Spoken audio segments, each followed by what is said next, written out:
आज हम बात करेंगे उस देश की जो खाड़ी का मोती कहा जाता है, कुवैत। लेकिन इस वक्त वहां से जो खबर आ रही है वो कई परिवारों के लिए सदमे से कम नहीं है।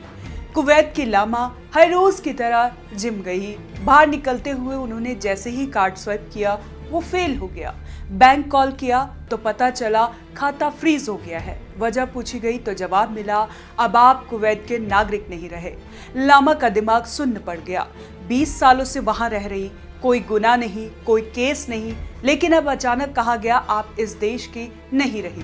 लामा अकेली नहीं है जिनके साथ ऐसा हुआ। ऐसा कुवैत के 37,000 लोगों के साथ हुआ है और उनमें सबसे ज्यादा 26,000 महिलाएं हैं।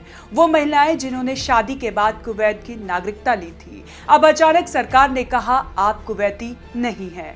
कुवैत के नए अमीर शेख मिशाल अल अहमद अल सबा के राज्य में ये फैसला आया है। उन्होंने दिसंबर 2023 में सत्ता संभाली।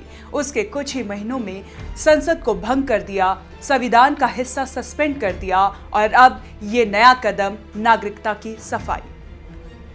सरकार का कहना है कि अब केवल उन्हीं को कुवैत की नागरिकता मिलेगी जिनका कुवैत का खून है। बाकी सब चाहे सालों से वहां रह रहे हों, टैक्स दे रहे हों या परिवार पाल रहे हों, अब अजनबी हो गए हैं। कुवैत की आबादी लगभग 50 लाख है, लेकिन असली कुवैती सिर्फ 1/3 हैं। बाकी लोग प्रवासी हैं। भारत, बांग्लादेश, पाकिस्तान, मिस्र जैसे देशों से आए हुए हैं।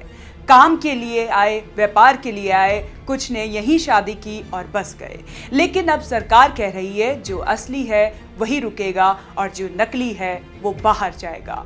महिलाएं सबसे पहले निशाने पर आई। वजह यह है कि ज्यादातर ने शादी के बाद नागरिकता पाई थी। सरकार अब मानती है कि ऐसी गैर रक्त संबंधी नागरिकता देश की शुद्धता को बिगाड़ती है। इसलिए अब ये महिलाएं चाहे 5 साल रह चुकी हों या 25 साल, सभी की पहचान रद्द कर दी गई है। इतिहास के प्रोफेसर बदर अल सैफ कहते हैं कुवैत में पहले भी नागरिकता रद्द हुई है, लेकिन इतनी बड़ी संख्या में ये पहली बार हो रहा है। इस फैसले के बाद एक और डर फैल गया है। क्या अब विदोनों की तादाद और बढ़ेगी? विदोन यानी कि वो लोग जिनका कोई नागरिकता नहीं है।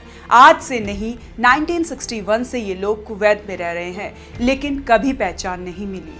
अब आते हैं भारत और कुवैत के रिश्ते पर। भारत और कुवैत के बीच पुराने और गहरे भरोसेमंद रिश्ते हैं। भारत को कुवैत से तेल मिलता है और गैस मिलती है और यहाँ काम करने वाले लाखों भारतीय वहाँ की अर्थव्यवस्था का अहम हिस्सा है। करीब 10 लाख भारतीय कुवैत में रहते हैं। इनमें डॉक्टर हैं, इंजीनियर हैं, मजदूर हैं, बिजनेस करने वाले हैं। ये सब भारतीय हैं। वहाँ की सेहत और विकास की रीढ़ है। भारत और कुवैत के बीच रक्षा, शिक्षा, खेल, मेडिकल और टेक्नोलॉजी जैसे कई क्षेत्रों में समझौते हैं। कई भारतीय कंपनियां वहां काम कर रही हैं, लेकिन अब जब नागरिकता रद्द करने जैसे सख्त कदम उठाए गए हैं तो भारत भी सतर्क है। भारत सरकार की नजर बनी हुई है कि कहीं कोई भारतीय इसके असर में तो ना आए। भारतीय दूतावास लगातार संपर्क में है। ये पूरी कहानी सिर्फ कागजी पहचान की नहीं है, ये उन हजारों जिंदगियों की कहानी है जो आज कुवैत में कानूनी तो है लेकिन मानवीय नहीं रही। जिनका घर था अब वो पराये हो गया, जिनका नाम था वो अब सिर्फ एक कैंसल्ड डॉक्यूमेंट बनकर रह गया।